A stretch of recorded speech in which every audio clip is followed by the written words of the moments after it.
ओम श्री विष्णवे नमः। हरे कृष्ण। आप सभी का दिन शुभ हो। अब से पहले की सभी कथाएं सुनने के लिए आप सबका बहुत बहुत धन्यवाद। आज सुनिए वैशाख मास महात्म्य के तीसरे दिन की कथा। आज दिनांक है 15 अप्रैल और दिन है मंगलवार। तो आज की कथा से पहले हम सभी बजरंगबली हनुमान जी को प्रसन्न करने वाली, उनकी कृपा प्राप्त कराने वाली दिव्य कथा का श्रवण करेंगे। महाभारत काल के अनुसार भीम बहुत ही शक्तिशाली और बलशाली थे। युद्ध कौशल में निपुण थे। शक्तिशाली होने पर भीम एक बार अहंकार में भर गए। इस अहंकार को दूर करने के लिए बजरंगबली हनुमान जी ने एक लीला रची। जब भीम को सच्चाई पता चली तब उन्हें अपनी गलती का एहसास हुआ और हनुमान जी से उन्होंने क्षमा मांगी। इसके बाद हनुमान जी ने प्रसन्न होकर भीम को अपना विराट रूप दिखाया। कथा के अनुसार पांडव जब वनवास भोग रहे थे, पांचों पांडवों को अज्ञातवास में रहना पड़ा। इस दौरान पांडवों को वेश बदलकर भी रहना पड़ा। द्रौपदी भी पांडवों के साथ थी। द्रौपदी एक आश्रम में रहकर समय बिताने लगी। एक दिन जब वे आश्रम में बैठी हुई थी तो एक पुष्प उड़कर उनके पास आ गया। पुष्प की सुगंध द्रौपदी को बहुत पसंद आ गई। तब उन्होंने भीम को बुलाकर उस पुष्प को लाने के लिए कहा। द्रौपदी की इच्छा को पूरा करने के लिए भीम पुष्प की खोज में निकल पड़े। पुष्प की सुगंध जिस दिशा से आ रही थी, भीम उसी दिशा की ओर चलने लगे। उस सुगंधित पुष्प को खोजते खोजते भीम एक वन में जा पहुंचे। वन में जैसे ही भीम ने प्रवेश करने का प्रयास किया तो उनकी नजर रास्ते में लेटे एक वानर पर पड़ी। भीम ने उन बूढ़े वानर से आग्रह किया कि वे रास्ते से हट जाएं, लेकिन वानर ने कोई प्रतिक्रिया नहीं की। भीम ने फिर से वानर से वहां से हट जाने को कहा, लेकिन इस बार वानर ने कहा कि वो बहुत कमजोर हैं, हिलडुल नहीं सकते, इसलिए लांग कर निकल जाओ। वानर के इस व्यवहार से भीम को क्रोध आ गया और वे अपनी शक्तियों के बारे में बताने लगे। भीम ने वानर को अपना परिचय दिया कि वे कुंती पुत्र हैं और पवन उनके पिता हैं और मैं हनुमान जी का भाई भी हूँ। लेकिन ये सब सुनकर भी वानर पर कोई प्रभाव नहीं पड़ा। इधर भीम का क्रोध बढ़ने लगा और उन्होंने वानर से कहा कि वो उन्हें और अधिक क्रोध ना दिलाए, नहीं तो उन्हें परिणाम भुगतना होगा। तब बूढ़े वानर का रूप धारे बजरंगबली हनुमान जी ने भीम से कहा कि अगर उन्हें अधिक जल्दी है तो वे उनकी पूंछ उठाकर जा सकते हैं। भीम ने क्रोध में आकर उन वानर की पूंछ हटाने का प्रयास किया, लेकिन वे उसे हिला तक नहीं पाए। तब भीम को आभास हुआ कि ये कोई साधारण वानर नहीं है और फिर भीम हाथ जोड़कर उनके सामने खड़े हो गए और वानर से उनका परिचय पूछा। तब उन वानर ने भीम को बताया कि वो कोई और नहीं बल्कि स्वयं हनुमान है। भीम हनुमान जी को सामने देखकर चकित रह गए और हाथ जोड़कर खड़े हो गए। तब हनुमान जी ने भीम को बताया कि आगे विशेष वन है, ये रास्ता देवताओं का है और ये मनुष्यों के लिए सुरक्षित नहीं है, इसलिए उन्हें तुम्हारी रक्षा के लिए आना पड़ा। भीम को हनुमान जी ने उस पुष्प के बारे में बताया कि वहाँ से वह पुष्प ले जा सकते हैं। पुष्प लेने के बाद हनुमान जी ने भीम से कहा कि अब तुम यहाँ से जा सकते हो। भीम ने हनुमान जी से आज्ञा लेने से पहले अपनी एक इच्छा भी रखी। भीम ने हनुमान जी को अपना विराट रूप दिखाने की इच्छा प्रकट की। तब भीम के कहने पर हनुमान जी ने विराट रूप धारण किया और उस विराट रूप के दर्शन करने के बाद भीम ने हनुमान जी का आशीर्वाद लिया। हनुमान जी ने भीम को गले से लगाया। हनुमान जी के गले लगाने से भीम की शक्ति और भी बढ़ गई। भीम ने हनुमान जी से आग्रह किया कि वह कौरवों के साथ होने वाले युद्ध में पांडवों का साथ दे, जिस पर हनुमान जी ने कहा कि जिस युग से मैं हूँ वह युग दूसरा था, उसमें मैंने श्री राम के लिए कई युद्ध किए थे। अब ये युग दूसरा है, यहाँ मेरा युद्ध करना सही नहीं है, इसलिए मैं युद्ध में सम्मिलित नहीं हो सकता, किंतु युद्ध में पांडवों के रथ की ध्वजा पर मेरा वास होगा। इस प्रकार हनुमान जी महाभारत युद्ध में हमेशा श्री कृष्ण और अर्जुन के रथ की ध्वजा पर विराजित रहे और अर्जुन और पांडवों के रथ की रक्षा करते रहे। प्रेम से बोलिए पवन सुत हनुमान की जय, सियापति रामचंद्र की जय। कई बार ऐसा होता है कि जो लोग भगवान की सुबह और शाम सेवा करते हैं, मंदिर में पूजा पाठ करते हैं, साफ सफाई करते हैं, मंदिर से जुड़े या भगवान से जुड़े सारे काम करते हैं, तो वे अपने आप को ही भगवान का सबसे बड़ा और सच्चा भक्त समझने लगते हैं। लेकिन ये सारे काम करते समय अगर भगवान के प्रति श्रद्धा या भक्ति ही नहीं है तो फिर ये सारे काम किसी भी पुण्य में नहीं गिने जाते। ऐसे ही आज की एक कहानी है भगवान के सच्चे भक्त की, जिसके मन में भगवान के प्रति अविचल और सच्ची भक्ति थी। एक बार की बात है, एक गाँव में एक पंडित जी रहा करते थे और उसी गांव में भगवान का एक बहुत बड़ा भक्त भी रहता था, जो भगवान की पूजा हमेशा सच्चे मन से किया करता था और भगवान के लिए सुबह सुबह बड़ी खुशी के साथ फूल लेने के लिए चला जाता था। पंडित जी भी मंदिर में पूजा करने के लिए हमेशा उसी से फूल लिया करते थे, जो कि वह सुबह सुबह ताजे फूलों को लेकर आया करता था। उस भक्त को फूल चुनने के लिए एक ऊंची पहाड़ी को चढ़कर जाना पड़ता था। रास्ता बड़ा कठिन था। पहाड़ी के दूसरी ओर सुंदर सुंदर सुगंधित फूल लगे होते थे और उन्हें तोड़कर वह बड़ी मुश्किल से गांव में लेकर आता था। ये बात सभी जानते थे। पंडित जी भी इस बात को जानते थे कि अगर कोई भी फूल सुबह सुबह लेने के लिए जाता तो उस पहाड़ी के पार जाने में उसे बहुत समय लग जाता तब तक पूजा करने में देर हो जाती, इसलिए इतनी दूर फूल चुनने के लिए कोई भी नहीं जाता था। यहाँ तक कि पंडित जी भी हमेशा उसी भक्त का इंतजार किया करते थे और उसी से हमेशा फूल लिया करते थे। एक दिन की बात है, पंडित जी मंदिर में पहुंचे और मंदिर के कपाट खोलकर सारी मूर्तियों को स्नान कराया, साफ सफाई की और फिर उसी भक्त का इंतजार करने लगे, क्योंकि उन्हें भगवान को ताजे फूल जो अर्पित करने थे। भक्त था कि अभी तक आया ही नहीं। काफी देर इंतजार करने के बाद आखिरकार वह भक्त फूल लेकर आ गया और जब पंडित जी ने उसे देखा तो पूछा कि तुमने तो आज बहुत देर लगा दी, तुम फूल लेकर अभी तक आए क्यों नहीं? भक्त ने कहा कि पंडित जी क्या बताऊं, जैसे ही मैं फूल तोड़ने लगा तो पहाड़ी पर से मेरा पैर फिसल गया और पैर फिसलने के कारण मैं नीचे गिर गया, जिस कारण बहुत सारे फूल खराब हो गए। अब आप ही बताइए भला, भगवान को अर्पित करने के लिए खराब फूल थोड़े ना लाने होते, इसलिए मैं दोबारा फूल चुनने के लिए उस पहाड़ी पर चला गया। पंडित जी ने बड़े गौर से उस भक्त को देखा तो उसकी हालत तो बहुत ठीक लग रही थी। उसे देखकर उन्हें कहीं भी नहीं लगा कि वह गिरा है, इसलिए पंडित जी सोचने लगे कि हो ना हो ये झूठ बोल रहा है। पंडित जी ने उस आदमी से पूछा, अरे भाई तुम झूठ क्यों बोलते हो? आज तुम्हें देर से आने का कोई और कारण है और तुम मुझे कुछ और कारण बता रहे हो। लेकिन वह भक्त तो यही कहने लगा कि पंडित जी यही सच है, मेरे साथ सच में ऐसा ही हुआ था। पंडित जी को उस भक्त की बात पर विश्वास नहीं हुआ, फिर भी उन्होंने उसके हाथ से फूल लेकर भगवान को अर्पित कर दिए। फिर कुछ दिनों की बात है, एक दिन बहुत जोर से बारिश हो रही थी। पंडित जी को लगा कि आज तो वह भक्त फूल लेकर आएगा ही नहीं, लेकिन क्या देखते हैं कि थोड़ी ही देर में वह भक्त तो फूल लेकर हाजिर था। पंडित जी ने देखा तो बड़े हैरान हुए और पूछने लगे, क्यों भाई, आज तुम इतनी बारिश में फूल लेकर कैसे आ गए? कहने के साथ ही पंडित जी ने उस भक्त की ओर देखा। बाहर तो तेज बारिश हो रही थी, लेकिन वह भक्त बिना छतरी के भी बिल्कुल भीगा नहीं था, उसके ऊपर बारिश की एक बूंद तक नहीं पड़ी थी। पंडित जी ये देखकर बड़े हैरान हुए और पूछने लगे कि इतनी जोर से बारिश हो रही है और तुम बिल्कुल भी भीगे हुए नजर नहीं आ रहे हो। तो भक्त कहने लगा, पंडित जी मैं तो बस भगवान का नाम लेकर आ रहा था, इसीलिए मैं बारिश में नहीं भीगा। पंडित जी को उसकी बात पर विश्वास नहीं हुआ, इसलिए पंडित जी बोले कि अच्छा एक बार फिर से तुम इस बारिश में बाहर जाकर दिखाना। तो जब वह भक्त बारिश में फिर से बाहर गया तो जहाँ जहाँ वह जाता उस तरफ से बारिश थम जाती और बारिश की एक बूंद भी उस भक्त पर नहीं पड़ती। पंडित जी ये जानकर बहुत हैरान हो गए। फिर उन्होंने सोचा कि जब ये इंसान ऐसा कर सकता है तो मैं क्यों नहीं कर सकता, मैं तो एक पंडित हूँ, फिर तो ये बारिश मुझे भी नहीं भिगोएगी, क्योंकि मैं भी तो भगवान का सच्चा भक्त हूँ। ऐसा सोचकर जैसे ही वह पंडित जी बाहर निकले तो बारिश में भीग गए। पंडित जी को बारिश में भीगता हुआ देखकर वह भक्त बोला, पंडित जी लगता है आपने भगवान का नाम सच्चे मन से नहीं लिया है, इसीलिए तो आप बारिश में भीग गए और मैं नहीं भीगा। अब पंडित जी को अपनी गलती का बड़ा अफसोस हुआ और उन्हें ये बात भी समझ में आ गई कि केवल दिखावे के लिए ही भक्ति करना काफी नहीं होता। असल भक्ति तो तब होती है जब भगवान के प्रति मन में सच्ची भावना हो, और भगवान भी अपने ऐसे ही भक्तों की सहायता करते हैं जो कि निश्चल भाव से उनकी भक्ति किया करते हैं। ये थी आज की कहानी। अब आप सभी सुनिए वैशाख मास महात्म्य में आज की कथा। आज की कथा में वर्णन किया गया है महर्षि वशिष्ठ जी के उपदेश से राजा कीर्तिमान का अपने राज्य में वैशाख मास के धर्म का पालन कराना और यमराज का ब्रह्मा जी से राजा के लिए शिकायत करने का। मिथिलापति ने पूछा, हे ब्राह्मण, जब वैशाख मास के धर्म अतिशय सुलभ पुण्य राशि प्रदान करने वाले, भगवान विष्णु के लिए प्रीतिकारक, चारों पुरुषार्थों की तत्काल सिद्धि करने वाले, सनातन और वेदोक्त हैं, तब संसार में उनकी प्रसिद्धि कैसे नहीं हुई? श्रुतदेव जी ने कहा, राजन, इस पृथ्वी पर लौकिक कामना रखने वाले ही मनुष्य अधिक हैं। उनमें से कुछ राजस और कुछ तामस हैं। वे लोग इस संसार के भोगों और पुत्र पौत्र आदि सुख संपदाओं की ही इच्छा रखते हैं। कहीं कहीं किसी प्रकार कभी बड़ी कठिनाई से कोई एक मनुष्य ऐसा मिलता है जो स्वर्गलोक के लिए प्रयास करता है और इसलिए वह यज्ञ आदि पुण्य कर्मों का अनुष्ठान बड़े प्रयत्न पूर्वक करता है, परंतु मोक्ष की उपासना प्रायः कोई नहीं करता। तुच्छ आशाएं लेकर बहुत से कर्मों का आयोजन करने वाले लोग प्रायः काम में कर्मों के ही उपासक हैं। यही कारण है कि संसार में राजस और तामस धर्म अधिक विख्यात हो गए, किंतु सात्विक धर्मों की प्रसिद्धि नहीं हुई। ये सात्विक धर्म भगवान विष्णु को प्रसन्न करने वाले हैं, निष्काम भाव से किए जाते हैं और इस लोक तथा परलोक में सुख प्रदान करते हैं। देव माया से मोहित होने के कारण मूढ़ मनुष्य इन धर्मों को जानते ही नहीं है। पूर्व काल की बात है, काशीपुरी में कीर्तिमान नाम से विख्यात एक चक्रवर्ती राजा थे। वे इक्ष्वाकु वंश के भूषण और महाराज नृग के पुत्र थे। संसार में उनका बड़ा यश था। वे अपनी इंद्रियों पर और क्रोध पर विजय प्राप्त कर चुके थे। ब्राह्मणों के प्रति उनके मन में बड़ी भक्ति और श्रद्धा थी। राजाओं में उनका स्थान बहुत ऊंचा था। एक दिन वे मृगया में आसक्त होकर महर्षि वशिष्ठ जी के आश्रम पर आए। वैशाख मास की चिलचिलाती हुई धूप में यात्रा करते हुए राजा ने मार्ग में देखा महात्मा वशिष्ठ जी के शिष्य जगह जगह अनेक प्रकार के कार्यों में विशेष तत्परता के साथ संलग्न थे। वे कहीं पर प्याऊ बनवाते थे तो कहीं पर छाया मंडप बनवाते थे।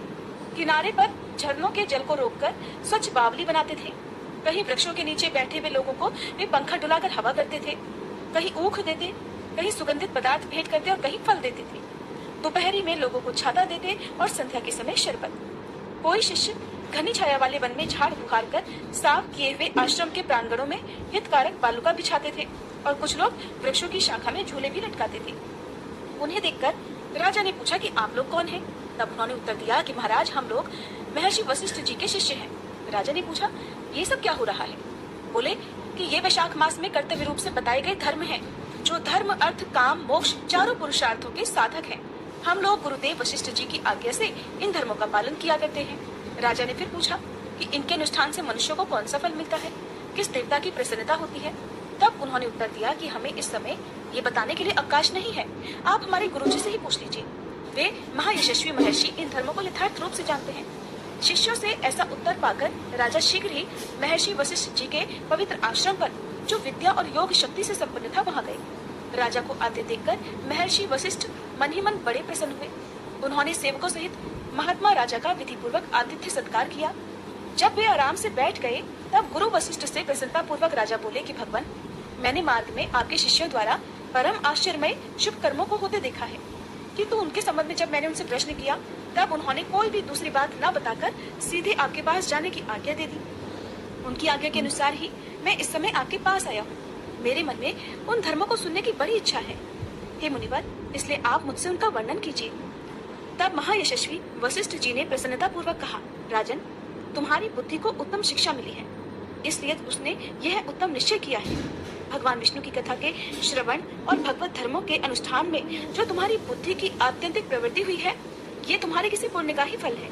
जिसने वैशाख मास में बताए हुए महाधर्मों के द्वारा भगवान विष्णु की आराधना की है, उसके उन धर्मों से भगवान बहुत संतुष्ट होते और उसे मनोवांछित वस्तु प्रदान करते हैं। सभी जगत के स्वामी भगवान लक्ष्मीपति समस्त पाप राशि का नाश करने वाले हैं। वे सूक्ष्म धर्मों से प्रसन्न होते हैं, केवल परिश्रम और धन से नहीं। भगवान विष्णु भक्ति से पूजित होने पर अभीष्ट वस्तु प्रदान करते हैं, इसीलिए सदा भगवान विष्णु की भक्ति करनी चाहिए। जगदीश्वर श्री हरि जल से भी पूजा करने पर अशेष क्लेश का नाश कर देते हैं और शीघ्र प्रसन्न हो जाते हैं। वैशाख मास में बताए हुए ये धर्म थोड़े से परिश्रम द्वारा साध्य होने पर भी भगवान विष्णु के लिए प्रीतिकारक और शुभ होने के कारण अधिक व्यय से सिद्ध होने वाले बड़े बड़े यज्ञ आदि कर्मों का भी तिरस्कार करने वाले हैं। इसलिए हे राजन, तुम भी वैशाख मास में बताए हुए धर्मों का पालन करो और तुम्हारे राज्य में निवास करने वाले अन्य सभी लोगों से भी उन कल्याणकारी धर्मों का पालन कराओ। इस प्रकार से वैशाख धर्म के पालन की आवश्यकता को शास्त्रों और युक्तियों से भली भांति सिद्ध करके वशिष्ठ जी ने वैशाख मास के सभी धर्मों का राजा के सामने वर्णन कर दिया। उन सब धर्मों को सुनकर राजा ने गुरु का भक्ति भाव से पूजन किया और घर आकर वे सब धर्मों का विधि पूर्वक पालन करने लगे। देवाधिदेव भगवान विष्णु में भक्ति रखते हुए राजा कीर्तिमान देवेश्वर पद्मनाभ के अलावा और किसी देवता को नहीं देखते थे। उन्होंने हाथी की पीठ पर नगाड़ा रखकर सिपाहियों से अपने राज्य भर में डंके की चोट पर ये घोषणा करा दी कि मेरे राज्य में जो 8 वर्ष से अधिक की आयु वाला मनुष्य है, उसकी आयु जब तक 80 वर्ष की ना हो जाए, तब तक मेष राशि में सूर्य के स्थित होने पर अगर वह प्रातःकाल स्नान नहीं करेगा तो मेरे द्वारा दंडनीय, वध्य तथा राज्य से निकाल देने योग्य समझा जाएगा। ये मेरा निश्चित आदेश है। पिता, पुत्र या फिर कोई भी बंधु बांधव जो कोई भी वैशाख धर्म का पालन नहीं करेगा, वह चोर की तरह दंड का पात्र समझा जाएगा। प्रातःकाल शुभ जल में स्नान करके श्रेष्ठ ब्राह्मणों को दान करना चाहिए। तुम सब लोग अपनी शक्ति के अनुसार प्याऊ और दान आदि धर्मों का आचरण करो। राजा कीर्तिमान ने प्रत्येक गांव में धर्म का उपदेश करने वाले एक एक ब्राह्मण को बसा दिया। 5-5 गांवों पर एक एक ऐसे अधिकारी की नियुक्ति कर दी जो धर्म का त्याग करने वाले लोगों को दंड दे सके। उस अधिकारी की सेवा में भी 10-10 घुड़सवार रहते थे। इस प्रकार चक्रवर्ती राजा के शासन से चारों ओर सभी देशों में ये धर्म का पौधा प्रारंभ हुआ और आगे चलकर खूब बढ़े हुए वृक्ष के रूप में बदल गया। उस राजा के राज्य में जो लोग मर जाते थे, वे भगवान विष्णु के धाम में जाते थे। वहाँ के मनुष्यों को विष्णु लोक की प्राप्ति निश्चित थी। एक बार भी वैशाख स्नान कर लेने से मनुष्य यमराज के पास नहीं जाता। अपने धर्मानुकूल कर्म में स्थित हुए सब लोगों के विष्णु लोक में चले जाने से यमपुरी के सब नरक खाली हो गए। वह एक भी पापी प्राणी नहीं रह गया। वैशाख मास के प्रभाव से यमपुरी के मार्ग की यात्रा ही बंद हो गई। सब मनुष्य दिव्य आकृति धारण करके भगवान के धाम में जाने लगे। देवताओं के जो लोक हैं वे सब भी शून्य हो गए। स्वर्ग और नरक देवताओं के जो लोक हैं वे सब भी शून्य हो गए। स्वर्ग और नरक दोनों के शून्य हो जाने पर एक दिन देवर्षि नारद ने धर्मराज जी के पास जाकर कहा, नारायण नारायण। धर्मराज जी, आपके इस नरक में अब पहले जैसा कोलाहल नहीं सुनाई पड़ता और पहले की तरह पाप कर्मों का लेखा जोखा भी नहीं लिखा जा रहा। चित्रगुप्त जी तो ऐसे मौन भाव से बैठे हुए हैं मानो कोई मुनि हो। महाराज, इसका कारण तो बताइए। महात्मा नारद के ऐसा कहने पर राजा यम ने कुछ दीनता के स्वर में कहा, हे देवर्षि, इस समय पृथ्वी पर जो यह राजा राज्य करता है, यह पुराण पुरुषोत्तम भगवान विष्णु का बड़ा भक्त है। उसके भय से कोई भी मनुष्य कभी वैशाख मास का उल्लंघन ही नहीं करता। उस पुण्य कर्म के प्रभाव से सभी भगवान विष्णु के परम धाम में चले जा रहे हैं। मुनि श्रेष्ठ, उस राजा ने इस समय मेरे लोक का मार्ग लुप्त सा कर रखा है, स्वर्ग और नरक दोनों को शून्य बना दिया है। इसलिए ब्रह्मा जी के पास जाकर ये सब समाचार मैं उनसे निवेदन करके तभी स्वस्थ हो पाऊंगा। ऐसा निश्चय करके यमराज ब्रह्मा जी के लोक में गए और वहाँ बैठे हुए उन ब्रह्मा जी का दर्शन किया जिनका आश्रय ध्रुव है, जो इस जगत के बीज तथा सभी लोगों के पितामह हैं और समस्त लोकपाल, दिक्पाल तथा देवतागण जिनकी उपासना किया करते हैं। ब्रह्मा जी ने यमराज जी को देखा और यमराज जी ब्रह्मा जी के आगे पृथ्वी पर गिर पड़े।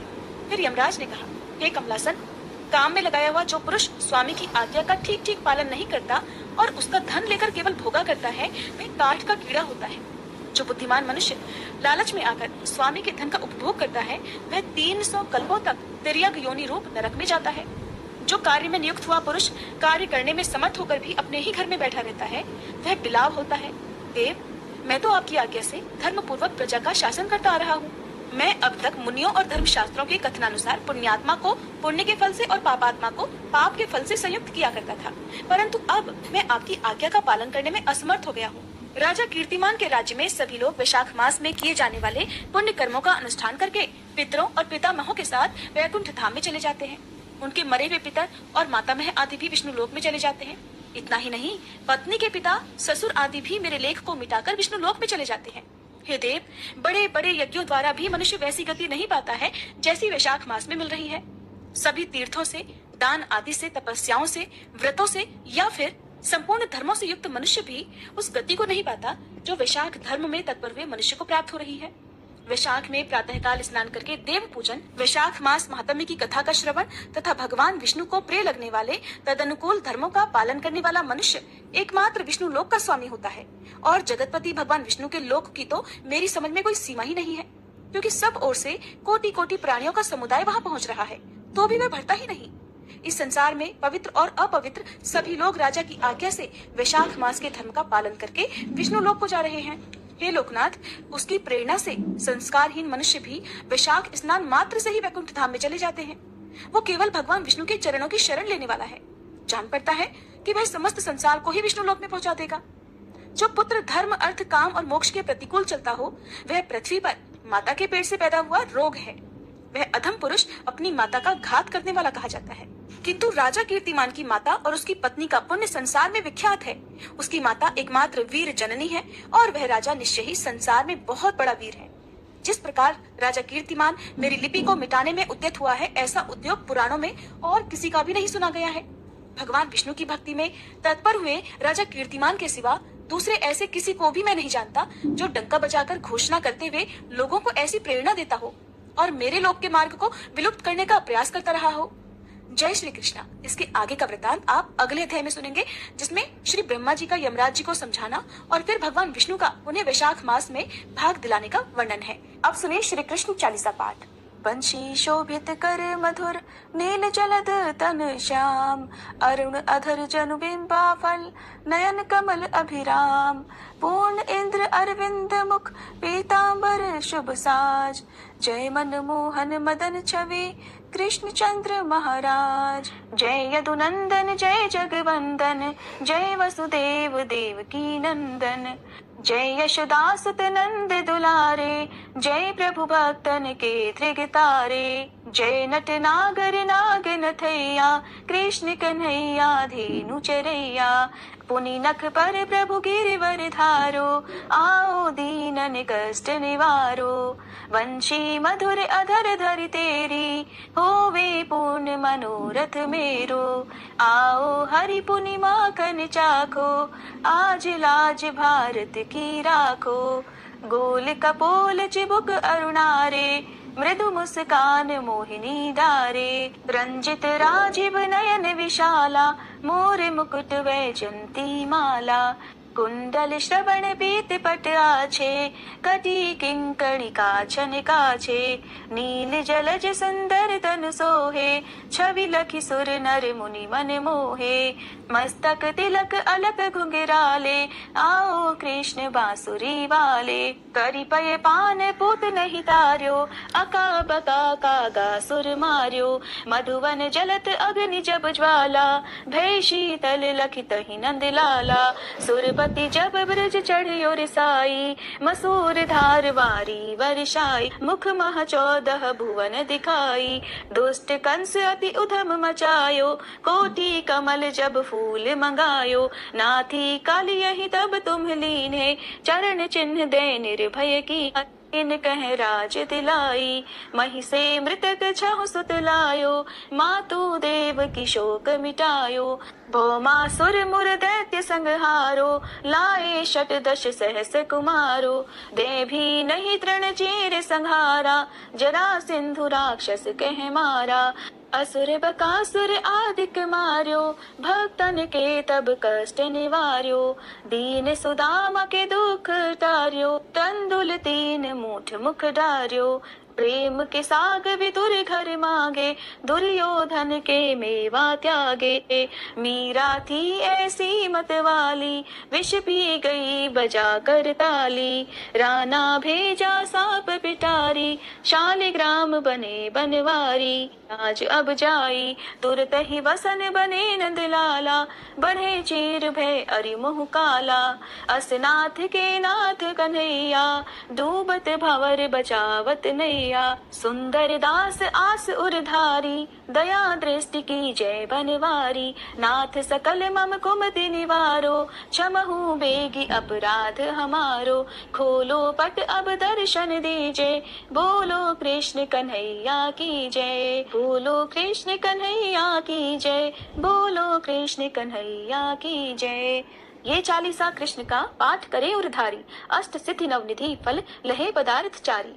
बोलो श्री कृष्ण भगवान की जय।